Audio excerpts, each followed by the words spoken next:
ग्वालियर शहर में भाजपा के केंद्रीय मंत्री ज्योति सिंधिया के आने पर हो रहा कांग्रेस द्वारा धरना प्रदर्शन। फूलबाग पर किया जा रहा है कांग्रेस के द्वारा धरना प्रदर्शन। कार्यक्रम में कांग्रेस के 3 विधायक सतीश शिकरवार, प्रवीण पाठक व सुरेश राजेश हैं उपस्थित। पर आपने ये धरना प्रदर्शन आयोजित किया है और इसका क्या कारण रहा है? नहीं, देखिए, हमारा जो धरना प्रदर्शन है वो ये व्यवस्था के खिलाफ है।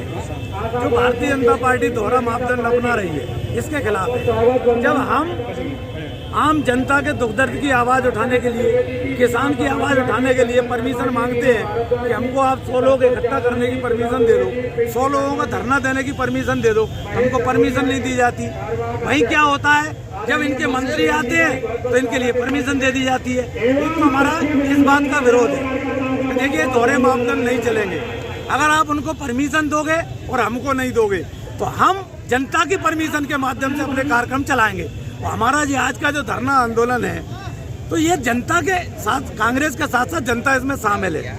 और देखिए, जहाँ तक सिंधिया जी के स्वागत का सवाल है, हम स्वागत के विरोधी नहीं हैं। हम ये नहीं कह रहे उनका स्वागत क्यों हो रहा है, लेकिन आप कम से कम उनसे पूछिए, सिंधिया समर्थक उन लोगों से भी पूछिए जिन्होंने अरबों रुपया आज इस होर्डिंग पे लगा दिया।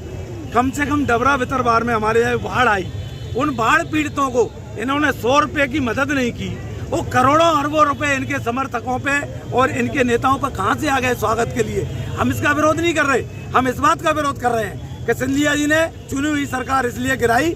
उन्होंने कहा था कि मास्टरों के साथ अन्याय हो रहा है, शिक्षकों के साथ अन्याय हो रहा है, और अगर इनके साथ अन्याय होगा तो मैं सड़क पे उतरूंगा। अगर सिंधिया जी को सड़क पे उतरना था तो किसानों के लिए उतरे क्या? आज वो सरकार में शामिल हो गए। जो उनका सपना था मंत्री बनना, मंत्री बन गए। अगर वो ग्वालियर आते, वो स्वागत कराते, इससे पहले वो शिक्षकों को ससम्मान उनकी जो 4 साल से नियुक्तियां अटकी हैं वो करा देते। जो किसान दर दर की ठोकरें खा रहा है उसको सम्मान दिला देते। वो हमारा परेशान व्यक्ति जो बाढ़ से पीड़ित है, 1-1 लाख रुपए मात्र घोषणा की थी किसने? शिवराज जी ने। 1 लाख तो छोड़िए हुजूर, अगर मेरी विधानसभा में आप पूरा का पूरा सर्वे करा लो, टोटल मिला के 3% भी लोगों को वो 1 लाख रुपए की मदद नहीं पहुंची है टोटल मिला के। अगर उसको पूरा करे आते फिर वो स्वागत कराते, हमें कोई एतराज नहीं था। और हमें हमेशा इस बात का विरोध करेगी कांग्रेस। ये नारा देते थे, 1 देश 2 विधान 2 प्रधान नहीं चलेंगे। ये तो कश्मीर की बात करते थे, ये पूरे देश को कश्मीर बनाना चाहते हैं।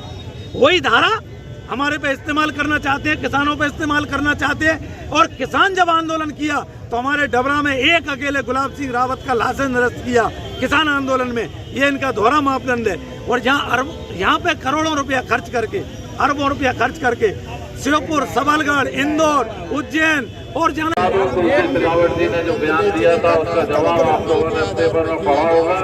मैंने सख्त लिहाज में कह दिया था कि हमें उकसाने का प्रयास मत करो, वरना जो होगा वो आप समझ भी नहीं पाओगे और ना आप, तो सबकी जिम्मेदारी आपकी होगी, क्योंकि कांग्रेस जो गांधीवादी विचार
अरे ठीक हो भैया, ऐसे वीडियो देखे जा रहे हो? तनिका सब्सक्राइब कर लो और हाँ, घंटा का बटन जरूर दबाना, तब हमारे वीडियो का नोटिफिकेशन सबसे पहले मिलेगा। यहाँ वहाँ का देखा था। हम तुम का ही काट है, जल्दी दबाओ।